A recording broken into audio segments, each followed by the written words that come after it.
ಕಸ ಹಾಕ್ಸ್ಕೊಳ್ಳೋದೇ ನಿಲ್ಲಿಸ್ಬಿಟ್ಟಿದ್ರು. ಎಲ್ಲಿ ಹಾಕ್ಸ್ಕೊಳ್ತಾರೆ? ನಮ್ಮ ಕ್ಷೇತ್ರದಲ್ಲಿ ಹಾಕ್ತೀರಾ, ಹೊರಗಡೆ ಅವ್ರು ಹಾಕ್ತಿದ್ರು. ಸೊ ಕಸ ಬರ್ನ್ ಮಾಡಬೇಕು, ಕಸದಿಂದ ಗ್ಯಾಸ್ ಆಗಬೇಕು, ಕಸದಿಂದ ಕರೆಂಟ್ ಆಗಬೇಕು. ಸೊ ಇವರು ಇವತ್ತೇನು ಈ ಅಶೋಕ್ ಮಾತಾಡ್ತಾ ಇದ್ದಾರಲ್ಲ, ಇವರೆಲ್ಲ ಆ ಗ್ಯಾಂಗ್ ಇದೆಯಲ್ಲ, ಆ ಗ್ಯಾಂಗ್ನ ಏಜೆಂಟಾಗಿ ಇವತ್ತು ಮಾತಾಡ್ತಾ ಇದ್ದಾರೆ. ನಾನೇ ಅವ್ರಿಗೆ ಇದನ್ನೆಲ್ಲ ಕೂತ್ಕೊಂಡು ಅವ್ರ ಹತ್ರನೇ ಚರ್ಚೆ ಮಾಡಿದ್ದೀನಿ. ಈ ಮಾಫಿಯಾನ ಕಂಟ್ರೋಲ್ ಮಾಡಿ. ಇದೊಂದು ಮಾಫಿಯಾ, ಕಸದೊಂದು ಮಾಫಿಯಾ. ಆ ಮಾಫಿಯಾಗೆ ಅಶೋಕ್ ಅವರು ಸ್ಪೋಕ್ಸ್ಮನ್ ಆಗೋದು ನನಗೆ ಭಾಳ ಆಶ್ಚರ್ಯ ಆಯಿತು.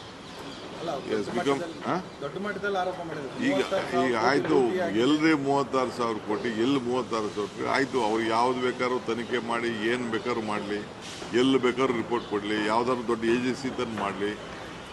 36,000 ಬೇಡ, ಬರೀ 10 ಕೋಟಿ ರೂಪಾಯಿಂದ ಏನಾದ್ರು ಮಿಸ್ಯೂಸ್ ಆಗಿತ್ತು ಅಂದ್ರೂ ತನಿಖೆ ಮಾಡಿಸಿ.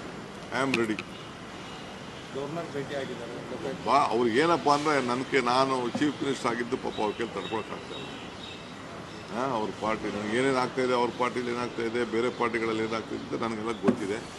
ಪಾಪ ಅವ್ರಿಗೇನು ಏನೇನು ಒತ್ತಡ ಇದೆಯೋ ಮಾತಾಡಿಸ್ತಾ ಇದ್ದಾರೆ, ಮಾತಾಡಿಸ್ಲಿ, ಏನು ತೊಂದರೆ ಇಲ್ಲ.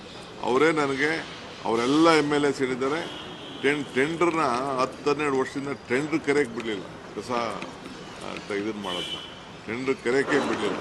ಬರೀ ಕೋರ್ಟ್ಗೆ ಹೋಗಿ ಕೊನೆ ಕೋರ್ಟ್ ಅಲ್ಟಿಮೇಟ್ಲಿ ನೀವು ಸರ್ಕಾರ ಮಾಡ್ತಾ ಇರೋದು ಡಿಸಿಷನ್ ಕರೆಕ್ಟು ಅಂತ ತೀರ್ಮಾನ ಮಾಡಿದ್ರು.